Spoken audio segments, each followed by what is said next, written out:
Welcome everyone to my Immortal game series, and in this one I wanted to show it to you the game which is played between a Paul Morphy and two of his manager.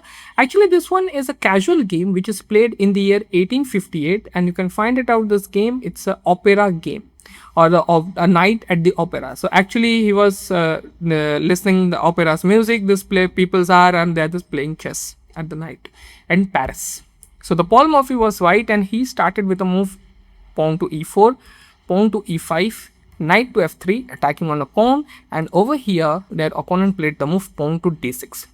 And this one game will tell to you that how you can deal with the Philidor defense. So after the move e4, e5 and knight f3, then the d6, this is called a Philidor defense. And what you have to do, you can pause the video and find out the best move. Over here some people just say that go for the move bishop to c4 or maybe the knight to c3. These sorts of moves are also possible, but Paul Morphy is like, nah, d4, immediately attacking on the center. And the d4 moves, it comes with threat. That example, if like black played something else like a6, just a normal weird move, that pawn takes, there's a pawn takes, and this queen takes d8, king takes d8, and knight takes e5. It comes with the threat of the knight fork.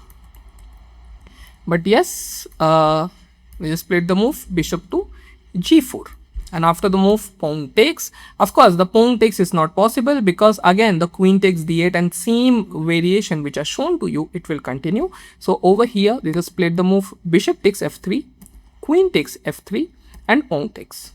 Now you can pause the video and find out which is the best move in this position which Paul Morphy played here, and the move is bishop to c4. So this is what we call the tempo moves, like you create a threat, you develop your piece, create a threat, and in that one your opponent just focusing on a defense rather than the attack. So bishop to c4, the point is the queen takes f7 is checkmate, knight to f6, defend it. And now once again you can pause the video and find out the best move over here. See, in this game I want to, after each and every move I can just ask that, okay, what white will play here? Okay, tell me what white will play. And each and every move we will find that somewhere it is a tempo or somewhere he just creating a threat as much as possible. So here he played the move queen to b3. Now queen to b3 is attacking on the move on the b7 as well as on the f7. So here simple queen to e7 which defends the f7 pawn, but b7 pawn is still hanging. Now the question to you is, can white go for the move queen takes b7? So the answer is no, because if he will go for the move queen takes b7, now over here the move comes queen to b4 check. Okay, it's a double attack and we're just offering an exchange. So it's a queen takes, and after the move bishop takes. It's not like that white has a plus, he has the upper hand, but Paul Morphy, he don't wanted to exchange his queen, and that is the reason he just played the move knight to c3, which stops the queen b4 any kind of a check, as well as the knight to c3 is defending this pawn over here. So they played the move pawn to c6, and now this queen is protecting here.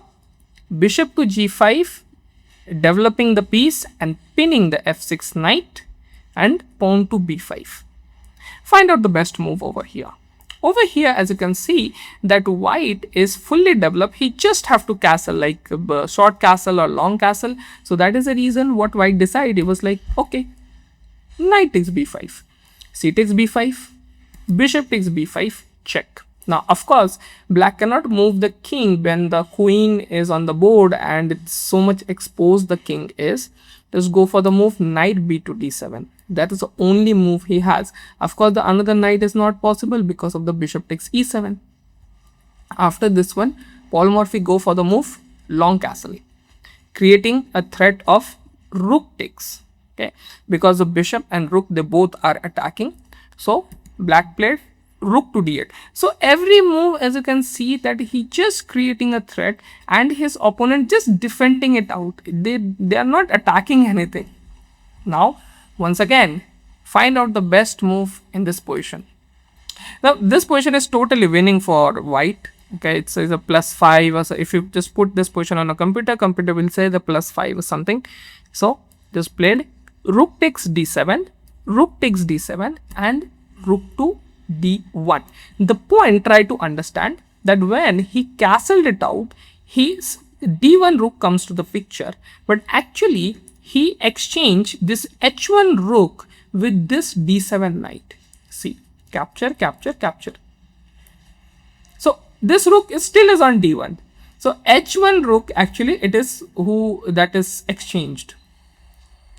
And here he played the move queen to e6 and offering the exchange of the light square, and the queen will get exchanged. And here you can pause the video and find out the mate over here. Go for the move bishop takes check, and in this position the best one is queen takes d7. So you can understand that how much position is now worse in the situation, because queen takes, after the move queen takes d7, this rook takes d7, but knight takes d7, and here it is just a simple mate in 2. It's queen to b8 check, knight takes b8 the only move, and rook to d8 is a checkmate. The king cannot take it, the bishop is protecting, and that's it. Within 17 moves, Paul Morphy won this game. Thank you so much for watching.